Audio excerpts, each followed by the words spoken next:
Hello, falcon പ്രോഡക്ട്സിന്റെ ഉൽപ്പന്നങ്ങൾ എല്ലാവരും ഇഷ്ടപ്പെട്ടു തുടങ്ങിയിരിക്കുന്നു.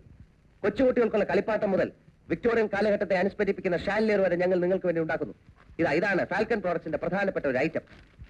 എന്ത് മിനുക്കം, എത്ര എളുപ്പം, വിലയോ തുച്ഛം, ഗുണമോ മെച്ചം. ഇപ്പൊ ഇതൊന്നും ഞങ്ങൾക്ക് വേണ്ട. നാനാവർണ്ണത്തിലുള്ള വാൾപേപ്പറിന്റെ ആവശ്യം ഇപ്പൊ ഇല്ല. ഇപ്പോഴെന്നല്ല, എപ്പോഴെങ്കിലും ആവശ്യമായിട്ട് വരുമ്പോ ഓർമ്മിക്കുക ഫാൽക്കൺ പ്രോഡക്ട്സ്. പൊടി പുരണ്ടാലോ ചളി പുരണ്ടാലോ നിമിഷ നേരം കൊണ്ട് നിങ്ങൾക്ക് ഇത് കഴുകിക്കളയാം. ക്ഷമിക്കണം, ഞാൻ എന്റെ ഡെമോൺസ്ട്രേഷൻ ഒന്ന് കാണിച്ചു തരാം. വരൂ വരൂ. എടോ, ഞങ്ങൾക്ക് ഇത് താല്പര്യമില്ല. Sir, just see please. ഞങ്ങൾക്ക് ആവശ്യമില്ലെന്ന് പറഞ്ഞില്ലേ? മാഡം, ഇത് ഒട്ടിച്ചു കഴിഞ്ഞാലേ താല്പര്യം ഉണ്ടാവുള്ളൂ. ഒന്ന് കാണുന്നതിനെന്താ? പ്ലീസ് ഒന്ന് ജസ്റ്റ്.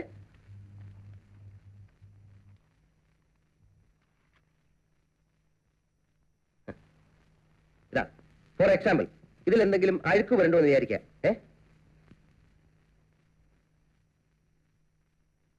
എന്ത് ചെയ്യും? നിമിഷ നേരം കൊണ്ട് വെറും പച്ചവെള്ളം ഉപയോഗിച്ച് ഞാൻ ഇത് കഴുകിക്കളയാം.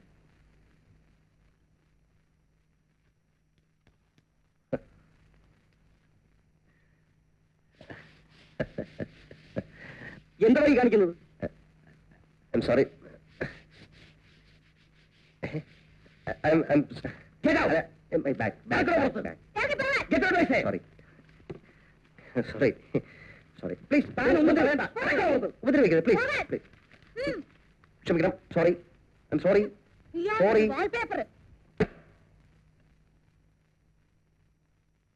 എനിക്കൊരു സംശയം. ഇങ്ങനെ ഓരോന്നിന്റെ പേരും പറഞ്ഞ് പകല് വന്ന് സ്ഥലവും കണ്ടുവെച്ച് രാത്രി കക്കാൻ കുറെ ആളുകൾ ഇറങ്ങിയിട്ടുണ്ട്. ഇയാൾ അക്കൂട്ടത്തിൽപ്പെട്ടതാവോ? വിശ്വസിക്കാൻ പറ്റില്ല.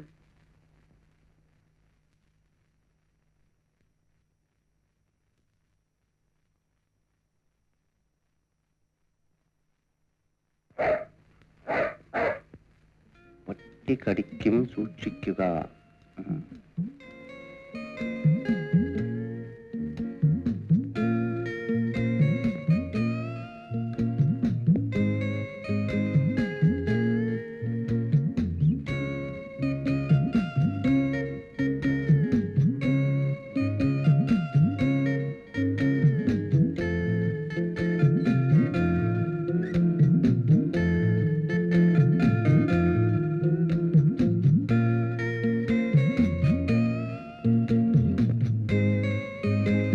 ഇവിടെ ആരുമില്ലേ?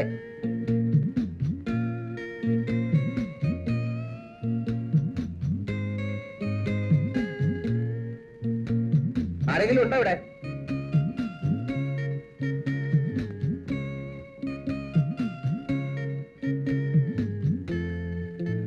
ഇത് ആൾത്താമസമുള്ള വീടാണോ? എന്തു വേണം? നമസ്തേ. ഓ, നമസ്തേ പറയാൻ വന്നാണോ? എവിടുന്നാ? ഞങ്ങളുടെ വിസ്തരിക്കണ്ട, പിരിവിന് വന്നതല്ലേ. 5 പൈസ ഇവിടുന്ന് സംഭാവന കിട്ടുന്നു വിചാരിക്കണ്ട, സംഭവിക്കുള്ളൂ. അയ്യോ മാഡം, എന്നെ തെണ്ടിയെന്നോ കള്ളനെന്നോ വിളിച്ചോളൂ. പക്ഷെ പിരിവുകാരനെന്നോ രാഷ്ട്രീയക്കാരനെന്നോ വിളിച്ച് ആക്ഷേപിക്കരുത്. പിന്നെ ആരാ? എത്ര മിനുക്കം, എത്ര എളുപ്പം, എന്തൊരു ഭംഗി, എന്തൊരു ഉറപ്പ്, ഗുണമോ മെച്ചം, വിലയോ തുച്ഛം. അതാണ് ഞങ്ങളുടെ ഫാൽക്കൺ പ്രോഡക്ട്സിന്റെ മൾട്ടി കളർ വാൾ പേപ്പറുകൾ. നാനാ വർണ്ണത്തിലുള്ള എല്ലാവരും അത്യധികം ഇഷ്ടപ്പെടുന്ന ഫാൽക്കൺ പ്രോഡക്ട്സിന്റെ മൾട്ടി കളർ വാൾ പേപ്പറുകൾ നോക്കൂ. മനുഷ്യനൊന്ന് ഉറങ്ങാനും സമ്മതിക്കില്ലേ? Sorry sir, time is 9:30. അതുകൊണ്ടാ. എത്ര ഭംഗി, എന്തൊരു എളുപ്പം. നോക്കട്ടെ. നിമിഷ നേരം കൊണ്ട് നിങ്ങളുടെ ചൂരൊരു പൂങ്കാവനമായി പൂത്തുല്ലസിക്കാൻ പോവുകയാണ്. മന്ത്രമല്ല, മായല്ല. ഇതാണ് ഞങ്ങളുടെ ഫാൽക്കൺ പ്രോഡക്ട്സിന്റെ അത്ഭുതകരമായ കണ്ടുപിടുത്തം. നാനാ വർണ്ണം ഇവിടെ വന്നുകൊണ്ട് ഒച്ച വെച്ചാൽ എന്റെ വിധം മാറും. എന്താ ഇതിന്റെ വില? ഇതിന്റെ വില എന്ന് പറഞ്ഞു എന്നോട് അകത്ത് പോകാനാ പറഞ്ഞത്.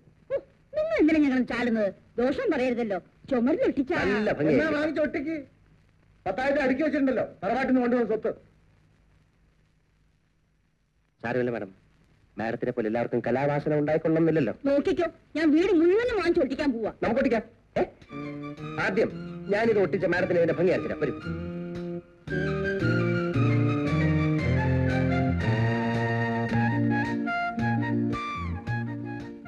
മോളെ, ഇത് ചുമരിലൊട്ടിച്ചാൽ എന്തൊരു ഭംഗി, എന്തൊരു ഉറപ്പ്, വിലയോ തുച്ഛം, ഗുണമോ മെച്ചം. ഞങ്ങളുടെ ഫാൽക്കൺ പ്രോഡക്ട്സിന്റെ മൾട്ടി കളർ വാൾ പേപ്പറുകൾ. നാനാ വർണ്ണത്തിലുള്ള. അമ്മ ഈ ലോകത്തൊന്നും അല്ലേ ജീവിക്കുന്നത്? മോളെ, ഇത് ചോരിലൊട്ടിച്ചാൽ നമ്മുടെ എല്ലാ പ്രശ്നവും തീർന്നു അല്ലേ? മാഡം, ഞങ്ങളുടെ ഈ falcon product. Please stop it.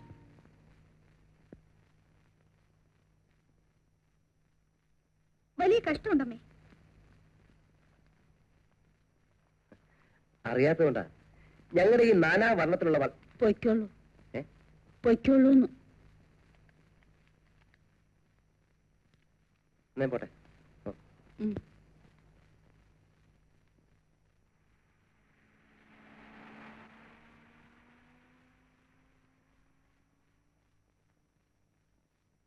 Excuse me, falcon പ്രോഡക്ട്സിനെ പറ്റി നിങ്ങൾ കേട്ടിട്ടില്ല അല്ലേ? നിങ്ങളൊരു കാര്യം മനസ്സിലാക്കണം. ഭാരതത്തിലെ മറ്റേത് കമ്പനി ഉണ്ടാക്കുന്നതിനെക്കാട്ടിലും മെച്ചപ്പെട്ട വാൾപേപ്പറുകളാണ് ഫാൽക്കൺ പ്രോഡക്ട്സ് ഉണ്ടാക്കുന്നത്. പൊടി പുരണ്ടാലോ ചെളി പുരണ്ടാലോ നിമിഷ നേരം കൊണ്ട് നിങ്ങൾക്ക് പച്ചവെള്ളം കൊണ്ട് കഴിക്കളയാം. പെയിന്റിലായി പോകുമെന്നോ കുളിർന്ന് കീറി പോകുമെന്നോ ഇതൊന്നും ഭയപ്പെടാനില്ല. അതിന് ഞാനെന്ത് വേണം? ഫാൽക്കൺ പ്രോഡക്ട്സിനെ കുറിച്ചുള്ള നിങ്ങളുടെ ധാരണ തിരുത്തണം. ഇല്ലെങ്കിൽ ഇല്ലെങ്കിൽ നിങ്ങൾ ഒന്ന് മനസ്സിലാക്കണം. ഒരു കസ്റ്റമർ, അത് നിങ്ങളുടെ അമ്മയായിരിക്കും അല്ലായിരിക്കും, ഞങ്ങളുടെ കമ്പനിയുടെ വാൾപേപ്പറിന് ഓർഡർ തരാൻ വരികയായിരുന്നു. നിങ്ങൾ അത് തടഞ്ഞു. കാലത്തിന്റെ മനുഷ്യനെ ഉപദ്രവിക്കാൻ വന്നിരിക്കുകയാണോ? ഒരു സെയിൽസ് റെപ്പിന്റെ അധ്വാനം. നിങ്ങൾ ഷട്ടപ്പറയാണ്, ഞാനും ഷട്ടപ്പറയേണ്ടി വരും. ഫാൽക്കൺ പ്രോഡക്ട്സ് ആരുടെ മുമ്പിലും തലവണിക്കേണ്ട കാര്യമില്ല. ഇയാൾ വെറുതെ ശല്യപ്പെടുത്താൻ വരുന്നു. ഞാൻ ഏതായാള് എനിക്കറിയില്ല. ഞാൻ ആരാടോ? ഏടാന്നോ? മര്യാദയ്ക്ക് സംസാരിക്കണം. ഞാൻ ഫാൽക്കൺ പ്രോഡക്ട്സിന്റെ ഉദ്യോഗസ്ഥനാണ്. കഞ്ഞി പാചകം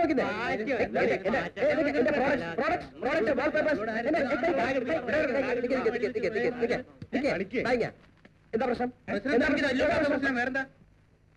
എന്താ വെള്ളരിക്കാൻ പറ്റണോ? ഒരാളോട് സംസാരിക്കാൻ വേണ്ട. എനിക്ക് ആളുകളൊക്കെ ഉണ്ട്, പക്ഷെ ഞാൻ ഒന്നും ചെയ്യാൻ എനിക്ക് സംസ്കാരമുള്ളതുകൊണ്ടാ. എനിക്ക് വേണ്ട.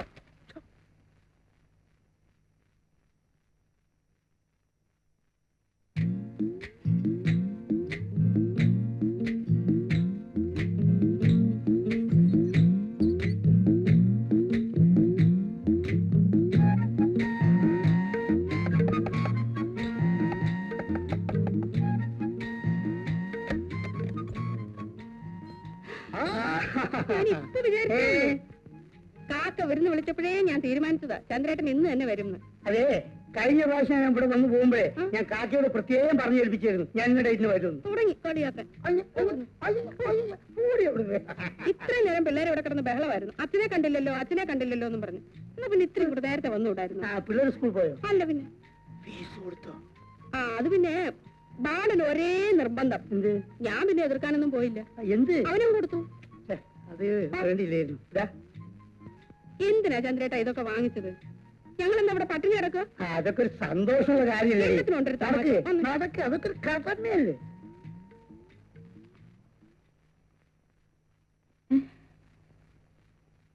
ചന്ദ്രനോ? മുത്തശ്ശിക്ക് സുഖമാണോ?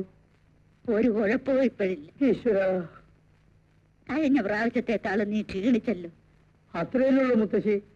കഴിഞ്ഞ ആഴ്ച ഞാൻ ചത്തുകൊണ്ടല്ലേ. വയനാട് താമരശ്ശേരി ചുരം ലാസ്റ്റ് ട്രിപ്പ് 10:30 ഫുള്ളായിട്ട് ആളെ കുത്തിച്ചിരിക്കുന്നുണ്ട്. ചാറില് മഴയും ഫുൾ സ്പീഡും. ഞങ്ങളിങ്ങനെ ചുരം ഇറങ്ങി ഇങ്ങനെ വരികയാണ്. 12ാമത്തെ എയർപിൻ ബെഞ്ച് വളവുണ്ടല്ലോ മുത്തശ്ശി, അവിടെ എത്തിയപ്പം ഗോമജ ഒറ്റ വരവാണ്.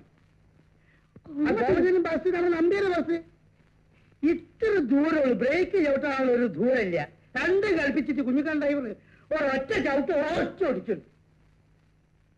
ബസ് പന്ത് ഉരുളുന്ന മാതിരി ഉരുണ്ട് ഒരു 10,500 അടി താഴോട്ട് ഇങ്ങനെ വന്നുകൊണ്ടിരിക്കുക. ഞാൻ കണക്കൂട്ടി നോക്കുമ്പോൾ 1,500 അടി കഴിഞ്ഞിരിക്കുന്നു. അതിനകത്ത് ഇരുന്ന് ഞാൻ ഒരൊറ്റ വിളിയാണ്, മുത്തശ്ശിയെ രക്ഷിക്കലേ. ഇത് വിളിച്ചത് എനിക്ക് ഓർമ്മയുണ്ട്, ഒന്നും മുത്തശ്ശി.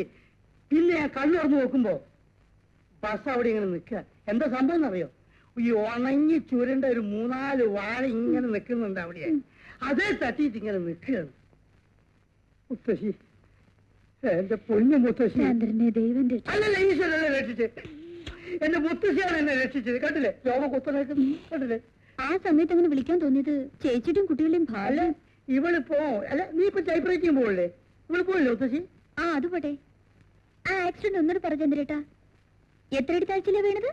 താമരശ്ശേരി ചൊരേ ഇടിയുന്നതിന് മുമ്പ് 1,500 അടി ഉണ്ടായിരുന്നു. ഇടിഞ്ഞതിന് ശേഷം ഇത്ര അടി ഉണ്ടെന്ന് ആരെപ്പോഴാണ് അളവ് നോക്കുന്നത്? ഇവള് ഒരു 19 രൂപയെങ്കിലും ആയി കാണുമല്ലോ മത്സ്യത്തിന്. ഈ ചന്ദ്രേട്ടൻ എങ്ങനെയാ ഓരോ പ്രാവശ്യം വന്നേച്ച് പോകുമ്പോഴും എത്ര രൂപയാ ചെലവാക്കുന്നത്? എന്ത് ചെയ്യും മുത്തശ്ശി, കുടുംബത്തിന് വേണ്ടി ചെലവാക്കി ശീലിച്ചു പോയി. അതെ, എന്നാ കുട്ടികളുടെ ഫീസ് കൊടുത്തോ? ഇവിടെ ഇപ്പൊ കാശിന് ആവശ്യമൊന്നുമില്ല. ബാലിനെ അങ്ങനെ കൊച്ചാക്കൊന്നും വേണ്ട. അത് എന്റെ വീട്ടിൽ ഞാൻ കൊടുത്തേക്കാം. വേണ്ടെന്ന് അവൻ വാങ്ങിക്കത്തില്ല. ഇവള് ചുമ്മാ പറയാ. നീ അപ്പുറത്തോട്ട് എന്നാ മീൻ വൃത്തിയാക്കിയേ. വേഗം ചെല്ലു വന്നേ, ഇത് മീൻ ചീഞ്ഞു പോവും.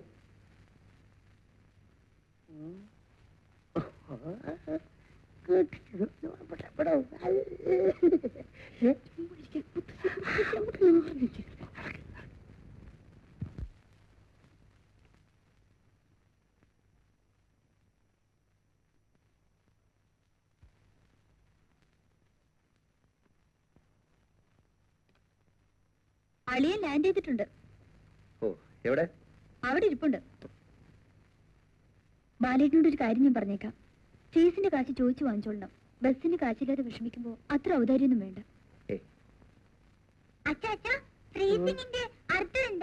ഫ്രീസിംഗ് ഫ്രീസിംഗ് എന്ന് പറഞ്ഞാ ഒരു സിംഗ് ഫ്രീ ആയി, അതാണ് ഫ്രീസിംഗ്. ഗ്ലാഡിന്റെ അർത്ഥം മോളെ അങ്ങനെ പ്രത്യേക അർത്ഥമൊന്നുമില്ല. ഓരോ രാജ്യത്തും ഓരോരുത്തർ വായ തോന്നിയൊക്കെ പറയും. എന്റെ മോളെ അതൊന്നും പഠിക്കണം കേട്ടാ. കേമലിന്റെ സ്പെല്ലിങ് എന്താ? കേമലോ? കേമല്. KAML camel. KAML camel. എന്താ പറഞ്ഞു? ഈ അച്ഛനൊന്നും അറിഞ്ഞൂടാ. എടി ഇതാണ് താള പഠിപ്പിച്ചിരുന്നത്. എടി ഒന്നും അറിഞ്ഞൂടാ. അച്ഛൻ ഇതുവരെ വളർത്തിയെടുത്തില്ലേ? എടി രാധേ രാധേ മുറിയത്ത് ബാലോ മല. ഒരു പ്രധാനപ്പെട്ട കാര്യം പറയാൻ വേണ്ടിയാ ഞാനിപ്പോ ഇങ്ങോട്ട് വന്നത്. നിനക്ക് ഞാനൊരു പെണ്ണിനെ കണ്ടുവച്ചിട്ടുണ്ട്. മെഡിക്കൽ കോളേജില് 1, 2, 3 എന്തിനോ വലിയ വലിയ ക്ലാസ് പഠിക്കുകയാണ്. നല്ല ഐശ്വര്യമുള്ള പെണ്ണ്, അതിനൊത്ത സൗന്ദര്യം. പിന്നെ ഞാൻ അന്വേഷിച്ച് നോക്കിയേ, നല്ല അന്തസ്സുള്ള തറവാട്, നമുക്ക് ചേർന്ന്. മെഡിക്കൽ കോളേജിൽ പഠിക്കുന്ന കുട്ടിയാണോ? ബാലേട്ടന്റെ ഇപ്പോഴത്തെ സ്ഥിതി വെച്ച് പെൺകുട്ടി ഡോക്ടറായി പോരാ, കുറഞ്ഞത് ഒരു IAS എങ്കിലും വേണം. ദേവിയുടെ വിചാരേ ഞാൻ നുണ പറയുന്ന കേട്ടോ. അല്ല, കുട്ടിയുടെ അച്ഛനായി ഞാൻ ഒരുപാട് നേരം സംസാരിച്ചു. നിന്നെ കുറിച്ചുള്ള വിവരമൊക്കെ പറഞ്ഞ് ഭയങ്കര താല്പര്യോ. പറയാൻ മാത്രം ബാലേട്ടനൊന്നും ഇല്ലല്ലോ. ചന്ദ്രേട്ടൻ തൽക്കാലം എനിക്ക് പെണ്ണ് അന്വേഷിക്കണ്ട. സമയമാകുമ്പോ ഞാൻ പറയാം. പിന്നെ മറ്റൊന്നും തോന്നരുത്. കഴിഞ്ഞ മാസം കുട്ടികളുടെ അല്ല, കുട്ടികളെ കുറിച്ച് എന്നെക്കാളും താല്പര്യം ബാലിനകത്തുള്ള എനിക്കറിയാം. അത് മാത്രമല്ല രാധിപ്പോ പറയുകയും ചെയ്തു. അവരുടെ ഫീസിന്റെ രാധ എന്നോട് അതും പറഞ്ഞു. ചേച്ചിയുടെ കുട്ടികളല്ലേ, സ്നേഹിച്ചോളൂ. ആര് പറഞ്ഞു വേണ്ടെന്ന്? അതല്ല, പക്ഷെ അവരുടെ ഫീസും മറ്റുള്ള കാര്യങ്ങളെല്ലാം പാലും തന്നെ ചെയ്യണം നിർബന്ധം പിടിച്ചാലോ? ഞാൻ അവരുടെ അച്ഛനല്ലേ, എനിക്കൊരു അവസരം തരൂ. അത് വേണ്ട, ഒരു അച്ഛനും പറഞ്ഞു വേണ്ട. ബാലില്ലേ ചെലവിളി, അത് ശ്രദ്ധിക്കണ്ടേ? എന്തൊരു തലവേദന പോലെ, എന്തൊരു തലവേദന പോലെ. അയ്യോ, സഹിക്കാൻ കഴിയുന്നില്ല. ഞാനൊന്ന് പോയി കിടക്കട്ടെ കേട്ടോ. പോട്ടെ. അയ്യോ, ചേച്ചിക്ക് പറ്റിയ ആള് തന്നെ അല്ലേ? നീ പോയി ചോറോളും.